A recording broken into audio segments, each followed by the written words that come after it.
tadi saya mengganggu waktu aktivitasnya. Saya izin mewawancari Bapak terkait dilema etika dan beserta pengambilan keputusan dengan nilai kebajikan. Saya akan mengajukan beberapa pertanyaan kepada Bapak terkait dengan masalah tersebut. Kira-kira selama ini bagaimana Bapak mengidentifikasi kasus-kasus yang merupakan dilema etika atau bujukan moral?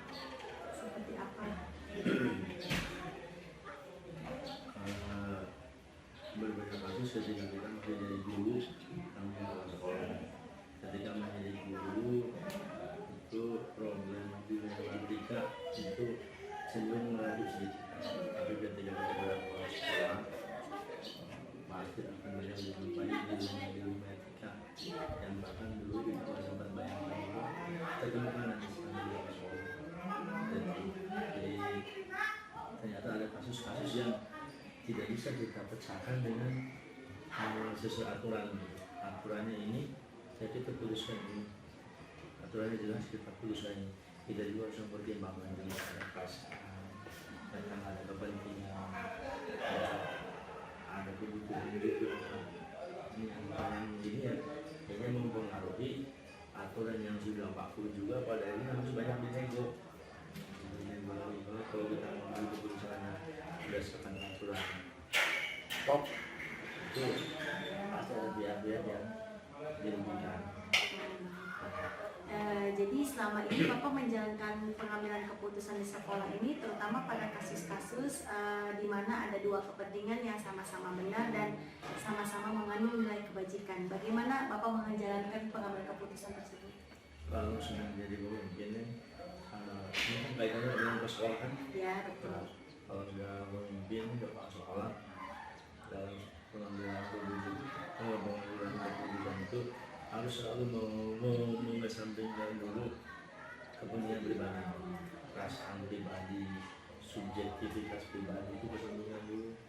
Jadi betul-betul harus objektif dalam mengambil keputusannya. Karena yang kalau yang menyangkut keputusan yang ada nuansa dilemanya, kalau perasaan kitanya terbawa, subjektif kita terbawa, itu pengambilan keputusannya jadi malah tidak fair.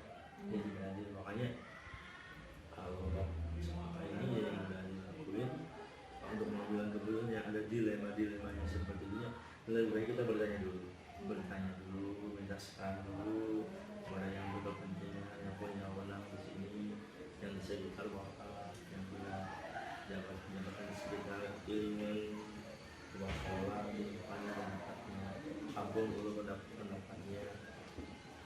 Ini nanti sebetulnya setiap kepala sekolah itu punya keputusan, sebetulnya sebelum meminta saran ke yang lain juga udah ada keputusan. Jadi kan kita juga harus banyak pertimbangan, makanya kita menganggap dulu ini pendapat ini, yang ini baru kita putuskannya secara objektif. Karena jangan ini belum nyampe ke contoh kasus dari mati kepentingan ya, belum ya. Tapi kan nanti kalau dari contoh kasusnya itu akan kelihatan jelas yang mana yang masuk ke dilema etika itu apa. Jadi langkah-langkah yang selama ini Bapak ambil itu selalu meminta dulu saran dari para kasek misalkan seperti itu. Jadi hal-hal yang selama ini Bapak anggap efektif dalam pengambilan seperti pengambilan keputusan untuk kasus dilema itu seperti apa? Nah ini kan kita ambil contoh kasusnya. Ambil contoh kasus jadi kita ada rekan kita, bawahan kita, itu yang karena dia memang tidak disiplin, yang mengajari tidak disiplin, bahkan mungkin sangat tidak disiplin ya. Nah, ketika Bapak mengambil keputusan di sini, saya akan menegakkan kedisiplinan di sini, menegakkan disiplin dalam mengajar kepada Bapak. Nah, nanti akan terbentuk dilema ketika misalnya Bapak menegur dengan permasalahan kedisiplinan, nanti mereka akan kayak Bapak deh, akan memberikan umpan kepada pimpinannya. Kenapa saya yang tegur Pak? Kenapa yang itu didiamkan aja? Gitu. Nah itu, jadi makanya sampai sekarang ini kan, nah saya sudah melihat Papa belum berani negur ke hal yang udah saya identifikasi ada beberapa kan yang kurang disiplin dalam tapi saya nggak berani negur karena yang satu ini belum saya pecahkan gitu. Dan itu yang dilema etika. Jadi yang proses dilema etika itu kan ketika rule-nya udah jelas rule-nya bahwa seorang PNS apalagi seorang pegawai yang tidak disiplin dalam bekerja maka kita akan terapkan aturan SP1 dan SP3 itu sudah jelas. Itu rule-nya udah jelas. Tapi ketika kita berbenturan dengan permasalahan sosialnya, kemasyarakatan, teman-teman kita di sekitar kita, jika kita menerapkan rule itu ke teman, nah ini yang nggak ada kan, nggak ditulis dalam aturan. Kalau kasusnya begini-begini kan nggak ada, karena kita dihadapkan pada kasus yang akhirnya memunculkan dilema kan. Makanya pengambilan keputusan yang berbau dilema itu sulit. Di sisi lain tegas, terapkan aturan, tapi di sisi lain dilema nanti akan menjadi kick balik pada kita umpan balik. Nah, ini udah kalau nanti orang itu mengumpan balik kepada kita, kenapa saya yang ditegur, kenapa yang itu, kita nggak bisa jawab apa-apa. Jadi makanya selesaikan satu masalah yang menjadi durinya apa, yang menjadi virusnya apa, itu selesaikan dulu. Kalau udah selesai itu baru kita habis menerapkan keputusan. Jadi supaya tidak menunjukkan dilema. Karena yang kasus dilema itu dilema etika itu kan sebetulnya bagaimana kita menerapkan aturan yang udah jelas, tapi kemudian dihadapkan lagi pada contoh kayak kita waktu jadi guru, ketika kita menjumpai ada anak yang jarang sekolah besoknya nggak lagi, kemudian kita secara aturan jelasnya anak ini nilainya kecil, nilainya dia tidak mencapai KKM, kita berikan ini seadanya gitu. Kemudian coba di visit room, ketika kita sampai ke rumahnya ternyata anak ini setiap pagi itu mesti karena bapaknya orang meninggal, dia tiap pagi itu pasti ngajarin ke pasar. Habis hubungan ke pasar dia beres-beres dulu dagangan ibunya di pasar. Jadi kadang-kadang kalau udah ke pasarnya lebih pagi, di pasar yang ramai yang jual pembelinya bisa pulang cepat, itu ke rumahnya ambil dari pasarnya. Tapi kadang-kadang dia kan berangkat ke pasarnya agak siang, di pasarnya ramai, pulang ke rumahnya siang, ngebantu dulu ibu ngeberesin dulu dagangannya, baru berangkat ke sekolah. Jadi kalau udah siang berarti dia nggak berangkat ke sekolah, kalau masih pagi dia berangkat ke sekolah. Nah aturan ini bisa kita tegakkan nggak? Kamu pokoknya mah nggak mau tahu, kamu nggak jarang sekolah, kamu nilainya udah di bawah KM, gitu. Nggak lulus kamu nggak naik kelas, gitu kan.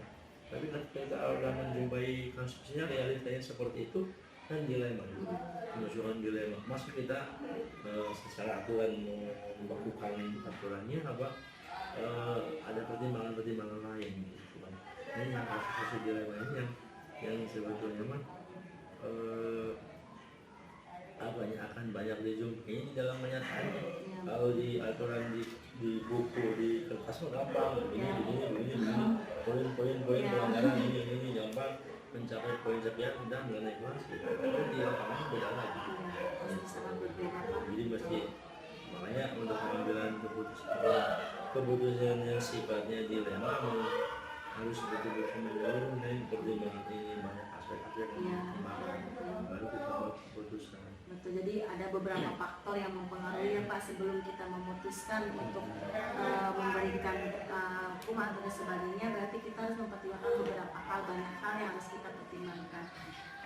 Baik Pak, kira-kira pembelajaran apa yang sudah Bapak petik dari pengalaman yang sudah ketika Bapak mengambil keputusan dilema etika ini? Yang pengalaman Bapak ketika kita menjumpai kasus-kasus yang ada dan dilema, kita simpan dulu egonya, ego idealisme kita taruh dulu, idealisme kita taruh dulu, egonya taruh dulu, perasaan pribadi taruh dulu, emosinya taruh dulu. Jadi mengambil keputusannya nanti objektif. Makanya untuk yang kasus dilema etika ini nggak bisa diputuskan ada masalah langsung keputusannya itu waktu dulu menurut saya ini kan ada di poin terakhir secara cepat apa nih mengambil mobilisasi di kampung dulu berbagai sarana berbagai sumber berbagai pendukungnya oleh masa kumpul dan lengkap datanya buktinya dan itu menjadi keputusan dilema tidak apa nggak bisa keputusannya mendadak Jadi ada pertimbangannya kalau mengambil waktu juga supaya keputusan yang kita ambil itu tidak merugikan pihak manapun. Baik Bapak, terima kasih banyak atas waktunya sudah meluangkan waktu untuk ngobrol, memperbincangkan masalah di dalam etika ini. Terima kasih banyak Bapak. Saya Aida. Assalamualaikum warahmatullahi wabarakatuh. Waalaikumsalam warahmatullahi wabarakatuh.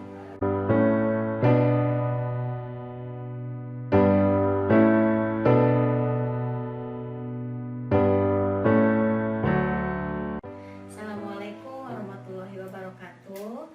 Saya Anisatur Rohmah, calon guru penggerak angkatan 8 tahun 2023 dari SMP Negeri 1 Cilebak, Kabupaten Kuningan. Pada kesempatan kali ini saya akan mewawancarai salah satu kepala sekolah dari SMP Negeri 1 Cimahi, Kecamatan Cimahi, Kabupaten Kuningan. Bersama saya sudah ada Dr. Toto Dianto selaku Kepala Sekolah SMP Negeri 1 Cimahi. Assalamualaikum Bapak. Waalaikumsalam warahmatullahi wabarakatuh. Bagaimana Pak kabarnya hari ini? Alhamdulillah. Terima kasih banyak ya Pak sudah meluangkan waktunya. Saya mohon izin untuk menyampaikan beberapa pertanyaan terkait dilema etika yang selaku Bapak sebagai kepala sekolah. Baik Pak, untuk pertanyaan pertama, selama Bapak sudah menjabat menjadi kepala sekolah, kira-kira bagaimana Bapak dapat mengidentifikasi kasus-kasus yang merupakan suatu dilema etika atau bujukan moral? Baik. Sepanjang yang saya alami itu ada dua hal ya yang berbeda. Satu poin itu mungkin dilematis dalam arti kontradiktif nilai ya, artinya benar salah. Tapi yang satunya itu terkadang menggambarkan dilema etik yang semuanya benar ya. Nah dalam menghadapi itu tentu kasuistiknya berbeda. Kalau kontradiktif nilai atau benar salah, tentu kita bisa memaknainya begini. Kenapa itu dilema ya? Terkadang kita dihadapkan kepada kasus secara normatif itu salah, tapi dilihat dari kebermanaan ada seperti itu untuk majunya, untuk kebaikannya di pendidikan, satuan pendidikan, dan itu tentunya juga harus disikapi secara bijak. Bagaimana kita menghadapi hal seperti itu, dan tentu yang saya ambil tentunya adalah win-win ya. Bagaimana yang penting kebijakan terbaik pendidikan terlaksana seperti itu. Artinya esensi dari bagaimana program pendidikan ideal terlaksana dengan baik seperti itu. Kalau yang sifatnya normatifnya benar-benar, artinya terkadang kita juga dihadapkan ya bagaimana dilema itu benar ini benar, tetapi dalam waktu yang harus kita laksanakan bersamaan. Nah itu yang saya lakukan tentunya berbeda. Artinya ada langkah-langkah yang saya lakukan, dan tentunya endingnya bagaimana kita melakukan skala prioritas untuk memilah mana yang bermaknanya lebih dulu untuk kemajuan atau perbaikan pendidikan, dan tentunya kita bisa langsung memutuskan yang prioritasnya lebih tinggi, itu yang lebih diutamakan. Mungkin itu Bu Anis yang sudah saya lakukan seperti itu. Berarti dalam menangani kasus-kasus tersebut, jadi dilihat dulu paradigmanya seperti apa, Betul. terus normanya seperti apa. Iya. Baik, untuk selama ini bagaimana Bapak menjalankan pengambilan keputusan di sekolah yang Bapak pimpin, terutama untuk kasus-kasus di mana ada dua kepentingan yang sama-sama benar atau yang sama-sama mengandung nilai kebajikan. Nah, baik. Waktu itu yang tadi saya jelaskan yang kedua ya. Terkadang kita dihadapkan kepada situasi kondisi, misalkan ada dua ya. Terkadang saya juga pernah mengalami dihadapkan pada dua situasi dan harus terlaksana dengan baik kedua-duanya dalam waktu bersamaan. Dan tentu itu tidak bisa ditinggalkan, artinya secara kebijakan saya harus menjamin kedua-duanya itu terlaksana dengan baik. Artinya keputusan itu diambil tidak sendirian, karena saya memahami yang namanya lembaga pendidikan itu pengambilan keputusannya kolektif kolegial. Jadi yang diambil ketika memutuskan itu adalah langkah kolaboratif. Jadi bagaimana kita menyampaikan skala prioritas yang kita sepakati yang mana, seperti itu. Jadi dari situ akan muncul berbagai pandangan dari sekolah, bukan akan muncul, bahkan sudah muncul ya, pernah dialami bahwa dari berbagai komponen pendidikan di kita, Wakasek, bahkan dari mungkin wali kelas, dari guru sendiri, ada masukan-masukan dan pada akhirnya mengerucut kepada titik yang sama. Bagaimana ketika ada dua hal yang sama dan sama-sama benar, sama-sama baik, tentu kita akan memutuskan secara prioritas yang tadi sampaikan. Prioritas terlebih dahulu, mana yang memberikan dampak lebih besar untuk kebaikan, mana yang mungkin bisa ditunda, artinya bisa terlaksana dengan waktu yang berbeda, seperti itu. Betul. Nah, seperti itu. Jadi mengedepankan mana yang diprioritaskan terlebih dahulu. Iya, betul. Baik. Jadi apa langkah-langkah atau prosedur yang biasanya Bapak lakukan untuk memutuskan hal tersebut? Baik. Langkah-langkah yang sudah saya laksanakan tentu tidak berbeda dengan penjelasan awal tadi. Saya mengutamakan kolaborasi. Ya, kolaborasi ketika dihadapkan pada masalah itu, saya memanggil berbagai komponen di sekolah, dari mulai Wakasek, kemudian wali kelas terkait, juga guru yang terkait tentang masalah yang dihadapi, kemudian didiskusikan. Saya ambil contoh kasuistik yang pernah saya alami, misalkan dalam memutuskan ada dua event yang bersamaan, gitu ya. Di satu sisi kita harus IHT, di sisi lain juga harus mempersiapkan bagaimana acara perkemahan, gitu. Itu kan semuanya benar ya. Itu sedangkan dalam kurun waktu itu bersamaan. Nah, kami panggil semua stakeholder yang ada, kemudian kita rapatkan, dan ternyata mengerucut bahwa karena masih ada jeda waktu yang cukup untuk IHT terlebih dahulu, karena IHT waktu itu yang dikajinya adalah pemanfaatan rapor pendidikan dan perencanaan berbasis data. Sedangkan di sisi lain kami harus mempersiapkan juga acara perkemahan.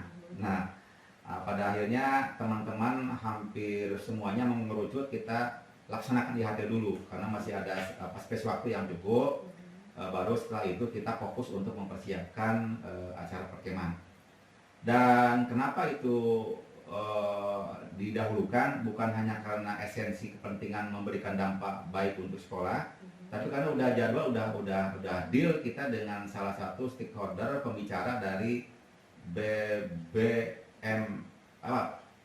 Balai Besar Penjaminan Mutu Pendidikan dari Bandung ya, dari Jawa. Namanya Mas Bijoko Dianto, juga dengan Pak Bidin.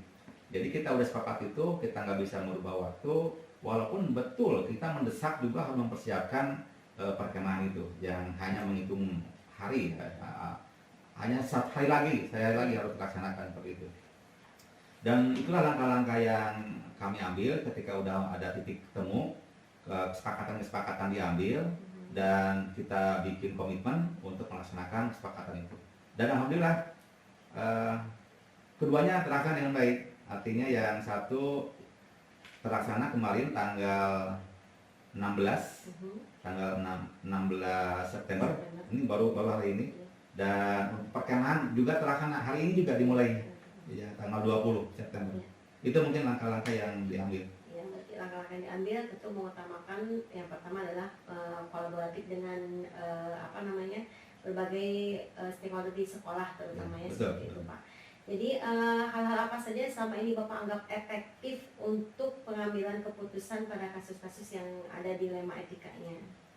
Ya, yang saya pandang efektif itu ya tentu dengan prosedur yang tepat nih, Ibu ya, Bu Anis. Jadi dengan kita melangkah prosedur yang tepat, kolaboratif itu yang tadi saya jelaskan, itu ternyata apapun masalah bisa terpecahkan. Beda dengan bagaimana kita menerapkan manajerial yang mungkin apa yang kita kenal dengan otoriter ya, bagaimana pendapat sendiri, benar sendiri, itu tentu tidak akan efektif. Yang saya pandang efektif itu tadi dalam memutuskan adalah karena adanya kolaborasi. Adanya kolaborasi, urun rembuk, urun pendapat, dan pada akhirnya ada titik temu. Ada titik temu yang bisa disepakati, dibangun menjadi komitmen bersama untuk dilaksanakan bersama seperti itu. Mungkin itu, Bu Anis. Karena mungkin dari kolaborasi kita bisa mendapatkan pandangan-pandangan lain. Nah, seperti itu, betul. Jadi dari beragam pendapat, pada akhirnya ternyata titik temu ditemukan juga. Ya, betul. Nanti akan menemukan solusi tersendiri. Iya. Baik, selama ini apakah Bapak menemukan tantangan dalam pengambilan keputusan pada kasus-kasus dilema etika? Nah, tentu itu pernah saya hadapi ya. Bahkan dalam kasus kemarin pun ketika kita membicarakan dua event yang bersamaan itu, ada beberapa pendapat pandangan yang beragam. Artinya ada beberapa mungkin rekan kita yang tetap bersikukuh ditunda dulu, ya ditunda dulu, kemudian kita fokus ke perkemahan dulu. Nah, ada beberapa yang menyatakan seperti itu, dan tentu dengan memberikan pemahaman tadi yang boleh sampaikan, kita udah bikin deal dan waktu, kemudian pematerinya sudah deal siap dari Bandung, kan kita susah juga menghadirkan pemateri yang betul-betul expert di bidang itu ya, di bidang rapor pendidikan dan PBD, perencanaan berbasis data. Ketika kita udah deal, kita ingin udah diuntungkan oleh mereka, kita membatalkan, tentu ini sebuah prestasi jelek saya kira. Artinya kita justru menyanyiakan kesempatan baik seperti itu. Dan padanya ketika diberikan pemahaman teman-teman yang awalnya bertolak belakang atau punya pandangan sendiri, alhamdulillah semuanya mufakat ya, mufakat itu, semuanya bulat pendapat untuk dilaksanakan seperti itu. Dikala ada suatu kasus dilema etika, apakah ketika Bapak mengambil ke pengambilan keputusan itu, apakah pada saat itu juga atau ada prosedur tertentu memiliki jadwal khusus untuk menyelesaikannya gitu? Seperti apa kalau seperti itu? Baik, tentu yang sudah saya lakukan itu kan sebetulnya masalah tidak serta-merta ya. Jadi ada, walaupun hitungan jam juga ada jeda lah bagaimana kita memikirkan. Tentu yang saya alami kemarin itu ada jeda waktu sekitar sehari 2 hari lah untuk teman-teman disampaikan ke grup ya, biasa ada grup komunitas guru di sini di Guru Cimahi, disodorkan permasalahannya, dianalisis lebih detail dulu di pribadi masing-masing, baru setelah itu dibawa ke forum kecil atau forum diskusi. Itu mungkin yang menjadi langkah prosedural di sekolah kami. Jadi tidak serta-merta kita diskusi langsung tanpa tahu masalah. Jadi dilontarkan dulu masalahnya apa, dikaji mandiri oleh pribadi-pribadi. Baru setelah itu mereka sudah punya bahan masing-masing, masuk ke forum diskusi, dialog, terjadi interaksi yang kondusif, efektif, dan padanya dengan bahan yang mereka miliki masing-masing, semuanya bisa mengkaji, bisa mendalami, dan pada akhirnya bisa diambil sebuah komitmen bersama, kesepakatan bersama.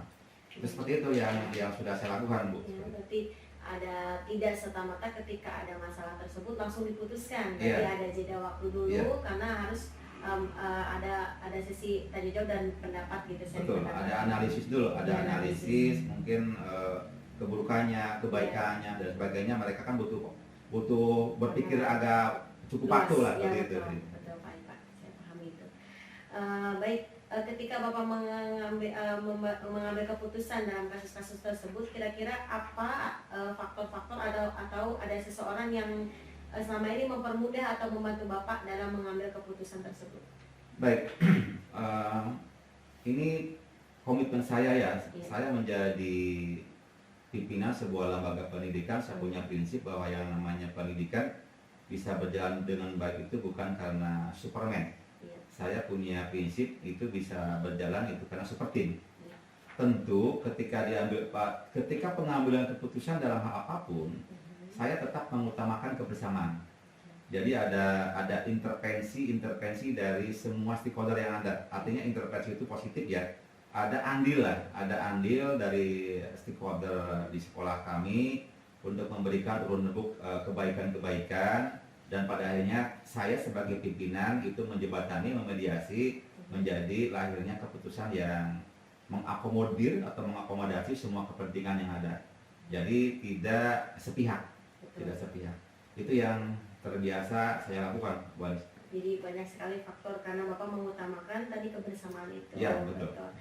Baik Pak, mungkin ini pertanyaan terakhir dari saya. Dari semua tadi yang sudah saya sampaikan, kira-kira ada pembelajaran apa yang bisa Bapak petik dari pengalaman Bapak mengambil keputusan dilema etika ini? Baik.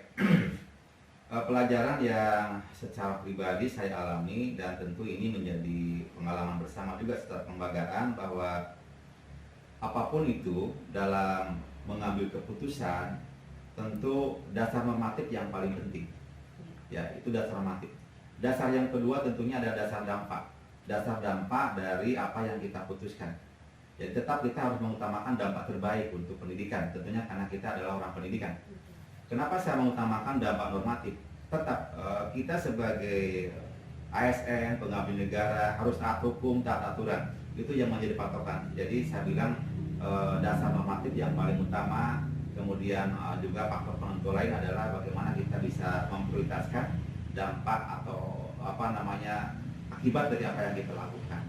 Mungkin itu yang 2 poin itu yang sering saya jadikan patokan bagaimana sebuah keputusan diambil, buat. Baik Pak, terima kasih banyak sudah meluangkan waktunya untuk sedikit berbincang mengenai permasalahan cara mengambil keputusan ketika menghadapi kasus dilema etika. Mungkin itu saja yang bisa saya sampaikan untuk hari ini. Saya ucapkan terima kasih banyak karena Bapak sudah meluangkan waktunya dari aktivitas-aktivitas sebagai kepala sekolah di SMP Negeri 1 Cimahi. Baik Pak, saya ucapkan dan saya akhiri perbincangan wawancara hari ini bersama Kepala Sekolah SMP Negeri 1 Cimahi, yaitu Bapak Dr. Toto Dianto. Saya akhiri, wassalamualaikum warahmatullahi wabarakatuh. Waalaikumsalam warahmatullahi wabarakatuh.